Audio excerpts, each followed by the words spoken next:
I'm Leah Toro, and honestly, you should subscribe, not only because the phrases I will have to immortalize myself saying on the internet in this video are horrendous, but also because I started working on this video at 8 a.m., it is now 6 p.m., and the entire day I've been re-recording and rewriting this fucking script. But at the end of the day, I do it all for you guys, and I also do it for my good pal, Mia at RobotBrand on Instagram, who makes hot art and also practically begged me to make a video covering this topic. And as someone who really dedicates themselves to, not ignoring their viewers' requests, I felt that I absolutely had to do this for Mia so they would stop crying and throwing up on my doorstep every day. So, thank you for suggesting this topic, Pooks. Love you. That being said, the Omegaverse is probably one of the most infamous fanfiction tropes in history, dating back to a Wincest fanfiction, I believe, that ended in a court case and a cult following. If you're on TikTok or Twitter or go to a high school housing the mentally ill, you have probably heard jokes and comments made in passing that refer to the sheer unadulterated horrors of the Omegaverse. TikToks of people turning into wolves because they're the alpha and their Omega-esque girlfriend has been captured,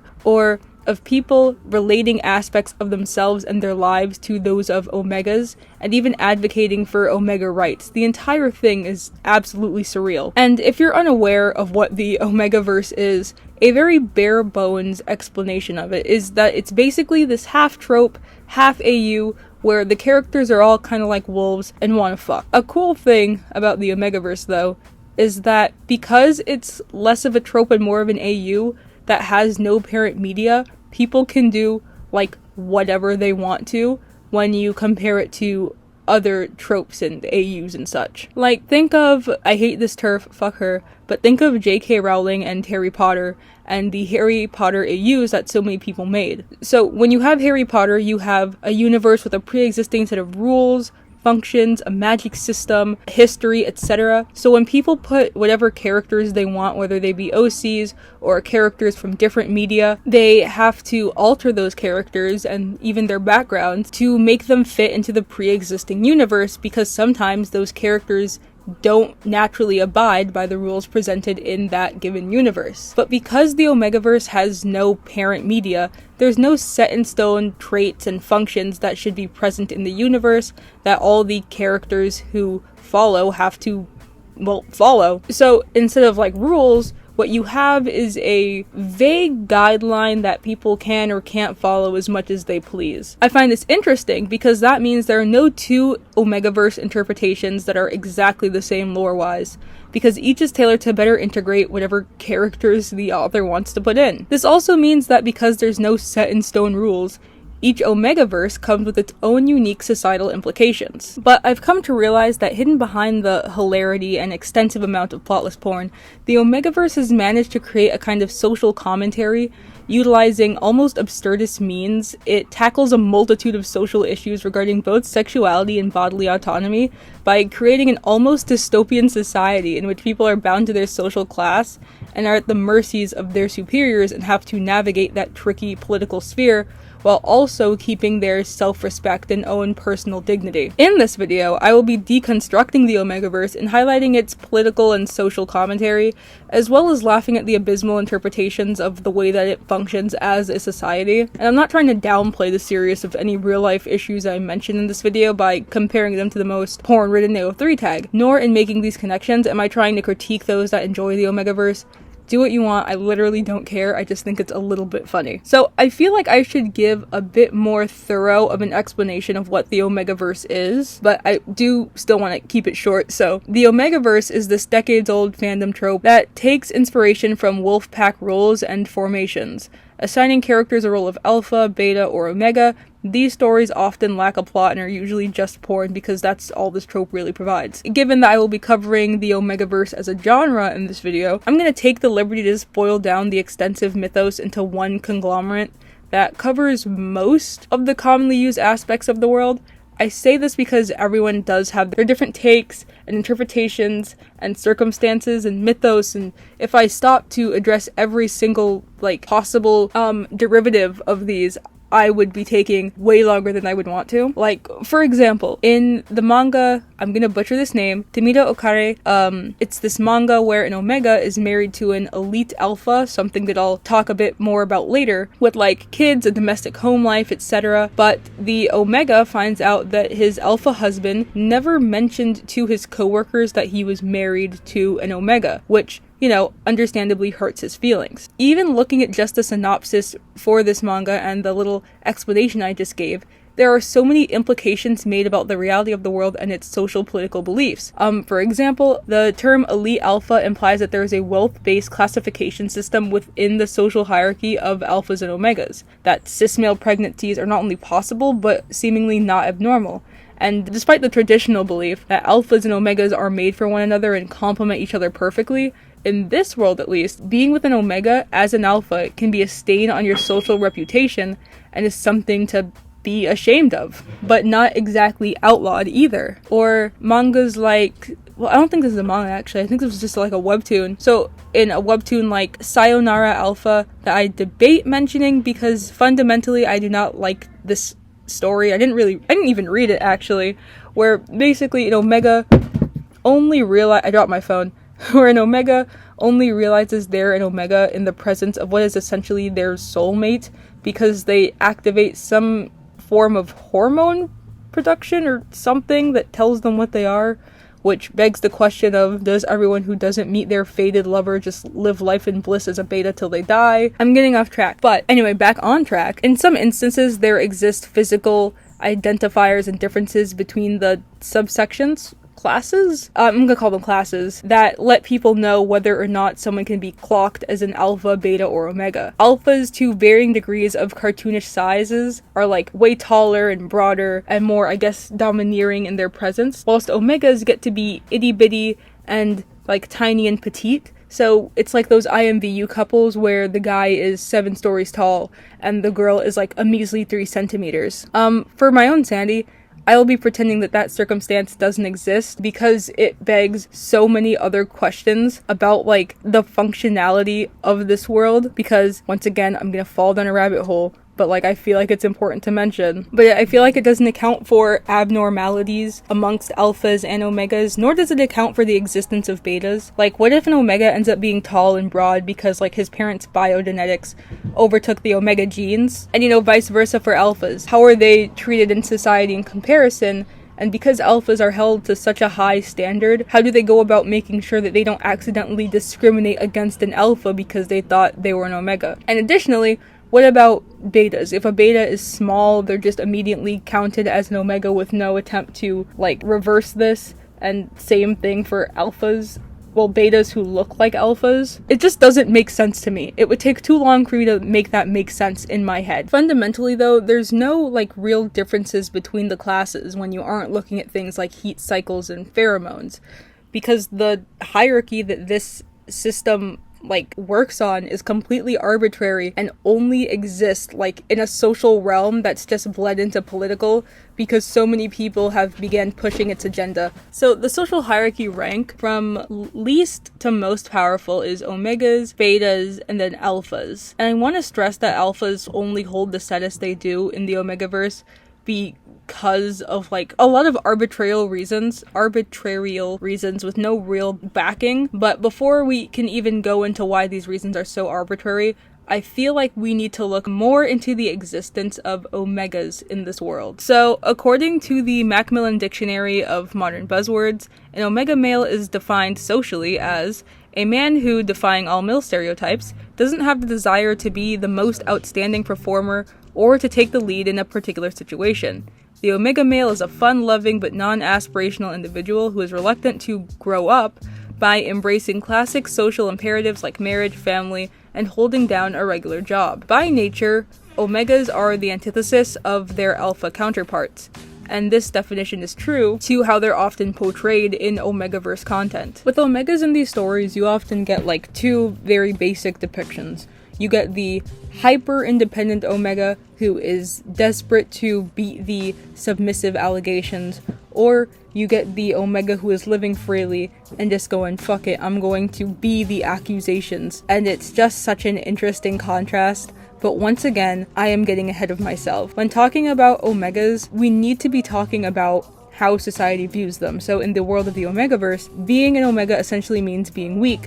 But why is that? To figure this out, I turned to gender-specific politics as presented by anti-Omega ideologies. If you've seen those lame-ass TikTok alpha male podcaster, pickup artists, or have had a conversation with an average high school boy, you'd realize that there has always been a weird dynamic and approach to how people view men and women when it comes to, relations. The topic of body count and what it says about a prospective partner holds a different narrative based on the individuals, obviously, but also the gender. An alpha having intercourse with an omega is seen as a birthright and a showcase of their dominance. They're in charge and in power, whilst omegas are treated as the ones trying to fulfill urges despite the fact that the needs are mutual. That being said, this mentality and the way people perceive the transaction of intercourse means that, societally speaking, omegas take on the role of desperate and easy. This makes for a world where alphas are praised for just being fundamentally better because they're not seen as the desperate ones. The traditional idea of omegas is that they live to serve and please alphas. In some cases, they even provide an elevated sexual experience when compared to same-class relationships or alpha-beta relations. But that branding of, being sexual gurus and the social perception of their heat cycles created more of a dime a dozen horror narrative. They became property, bound to their homes and made to live out a life of content housewifeness that essentially ends their bloodline, and it also implies that their parents had weaker, subpar genetics, and because the result of their labor was the lowest tier of child. I feel like a lot of the fear around Omega sons specifically come from the fear and socially reinforced belief that they will grow to completely lack power and to lack masculinity and just become shameful. This is a narrative only pushed with guys, by the way. Understand that being an alpha or omega isn't gender exclusive. Female alphas absolutely exist, much like how male omegas exist.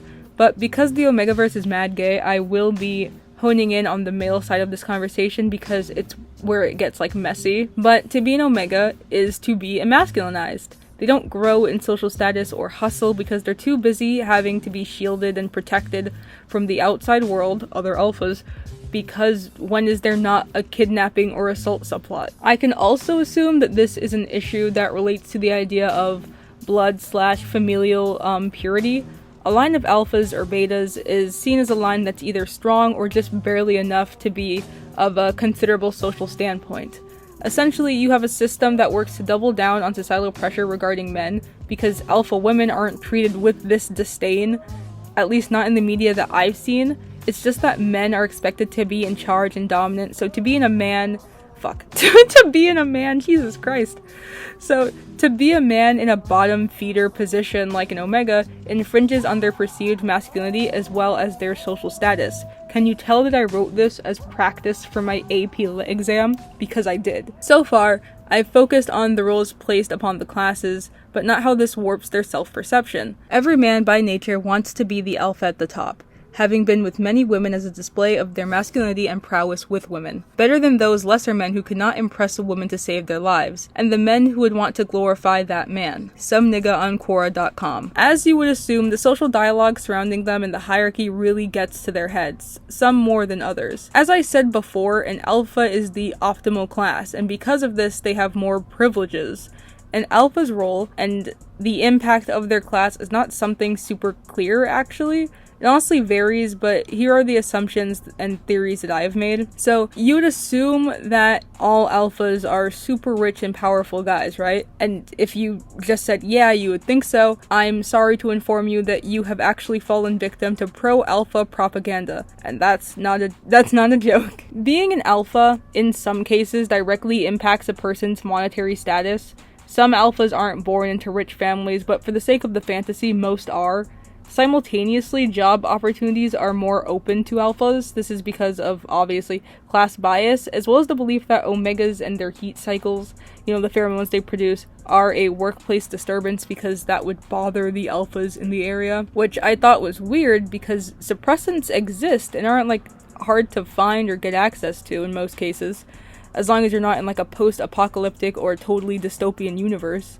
And then that made me question, do alpha suppressants not fucking exist, therefore making it the job of omegas to stop being the quote-unquote temptresses that alphas must resist? Because if so, the idea that alphas are just raw dogging the hormone process is very funny, but it also makes me question, like, the societal ratio of alphas to omegas, because with the way that alphas are talked about with such sheer importance, I genuinely began to think that alphas were like a rarity, like there was a low population of them. But in other cases it feels like there is like a bunch of them. So I guess it's kind of hard to tell, especially when you're talking about low-end jobs like convenience store work. It kind of is hard to imagine an alpha in any of those positions. But see, that's me giving into the pro-alpha propaganda. All alphas are obviously aware of their elevated social standing.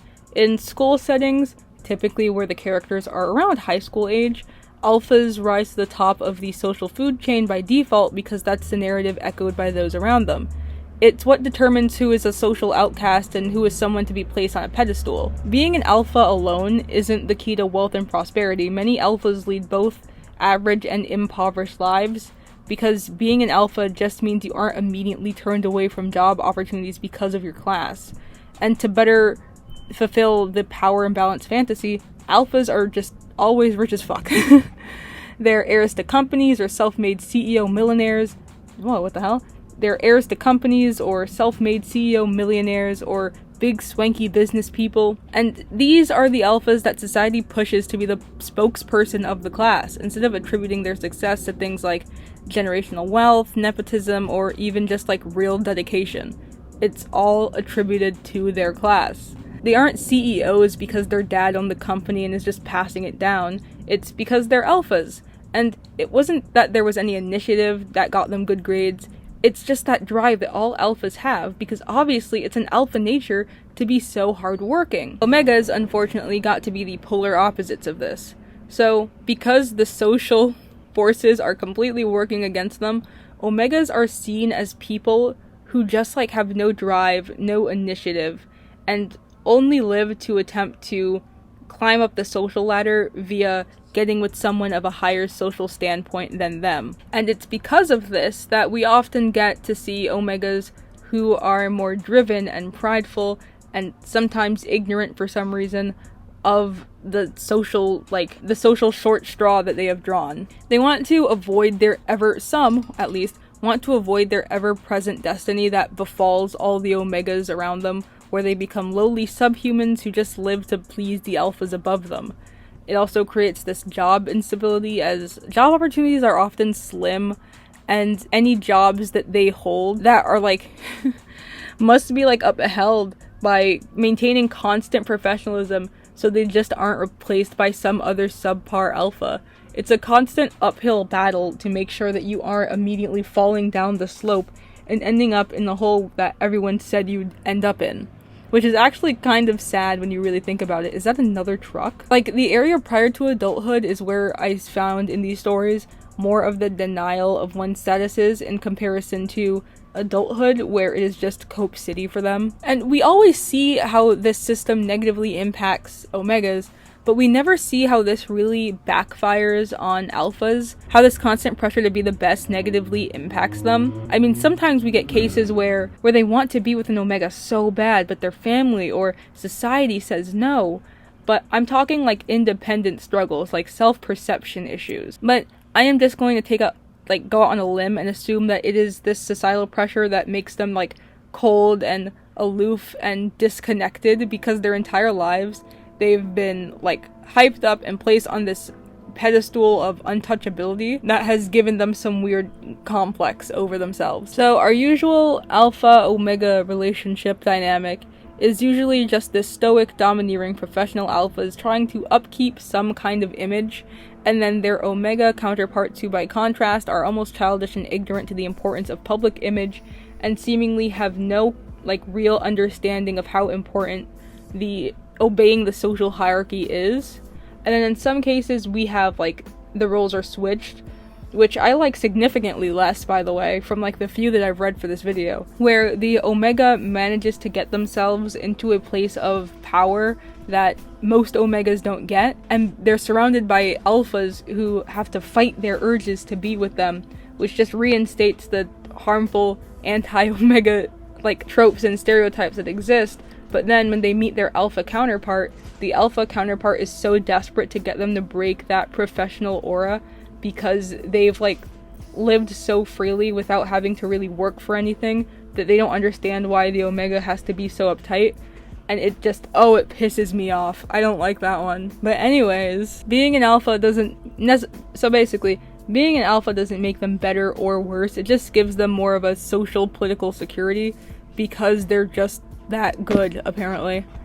Like, alphas just need to seem like they're better than Omegas, and then they don't have to worry about their social standing. To stay a respectable alpha, they just have to be strong and not give in to the Omega lifestyle, which is why I think alpha suppressants don't commonly exist in these stories. And I think that by making alpha suppressants, based on the knowledge of like the hierarchy and how Omegas are essentially thrown under the bus because of just like their perceived hormone production and the desires that come with it, making alpha suppressants would acknowledge the fact that the two have similar like issues, and then it would bring into question the legitimacy of the social structure, because it's like, oh wait, they both like do the same thing, and then everything falls down. I want to like go in a bit more on this one and go back to the points I made like a few paragraphs ago about hormones versus pheromone perception. When it comes to coping with heat or rep cycles, it hit me what I'm doing currently and what I'm talking about, and it's upsetting, honestly. I'm dedicated. I'm gonna get through this. So it's subtly sometimes encouraged that alphas indulge in some way, shape, or form as a means of, you know, coping. And this is typically through non-committal means like hookups and one-night stands, or even like contracted friends with benefits or acquaintances with benefits that just exist so they can get through the metaphorical winter. In some universes, things like betas or alphas owning brothels and pimping out Omegas are a commonality, and a way of getting involved with Omegas without putting yourself in a position that makes it look like you see them as equals. And I know that this probably isn't the cheapest service out there, which is probably why there's an abysmal amount of kidnapping in these stories. In fan fiction specifically, sorry. It's just, okay, whenever I find myself interested in like a niche piece of media or get really into a rare pair, and I go on AO3 and I'm looking through to see if anyone's written like fics about them, it's always Omegaverse, and it's always a goddamn kidnapping plotline. Like, some alpha nigga is always at the end of his rope, owns a U-Haul truck, and is just trying to join the human trafficking ring that absolutely has to exist at this point. Sorry. Anyway, it loops back to my earlier point about the class systems within the hierarchy, and how essentially being an alpha is a title-only privilege, and how alphas don't always have the means to afford the things that they feel like they're entitled to because they're alphas. Omegas are seen less as people and more as second-class citizens and things that alphas are entitled to because of the narrative that Omegas need alphas, and that alphas are in demand. So nobody gives a shit about Omegas anyway, so there isn't really any reason to believe that there would be any kind of legal repercussions to attacking an Omega, which is kind of fucked up if you really think about it. But I guess at the end of the day, the Omegaverse is vast and it's interesting, and as much as I just like don't really enjoy it, seeing how so many creative minds decided to create a plot genre that bred a new form of oppression is insane.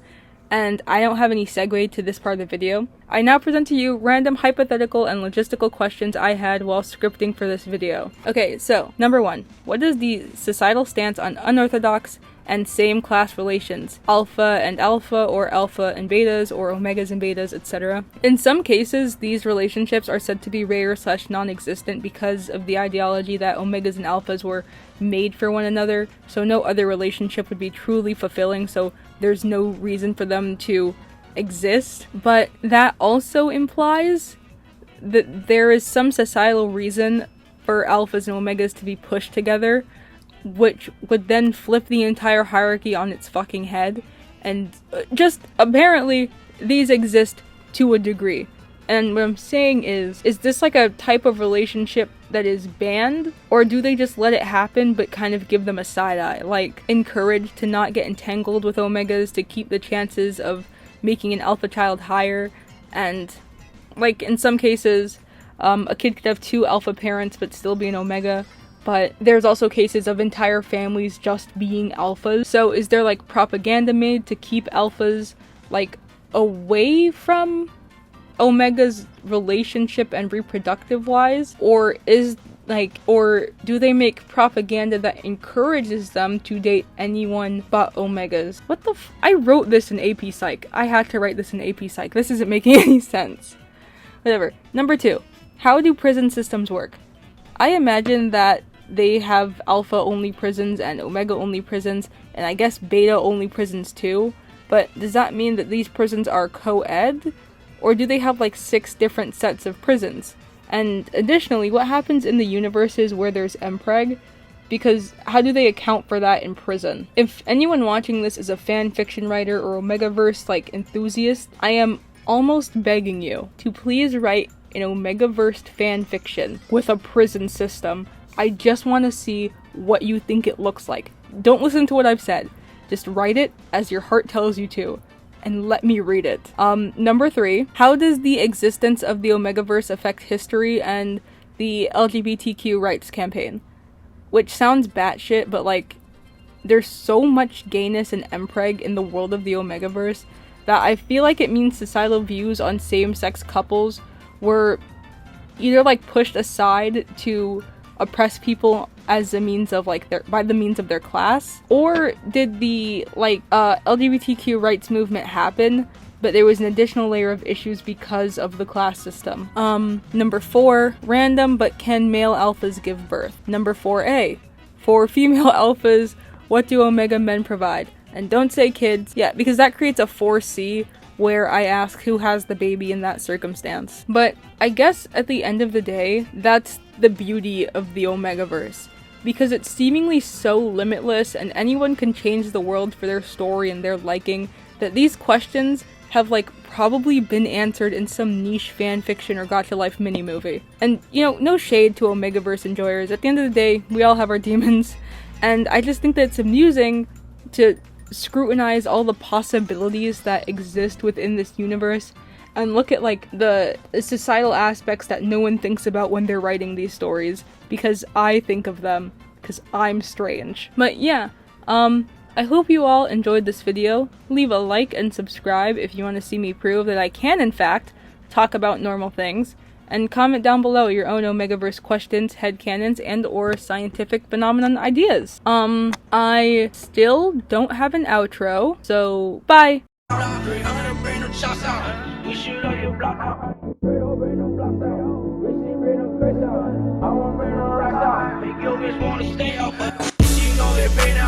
I just like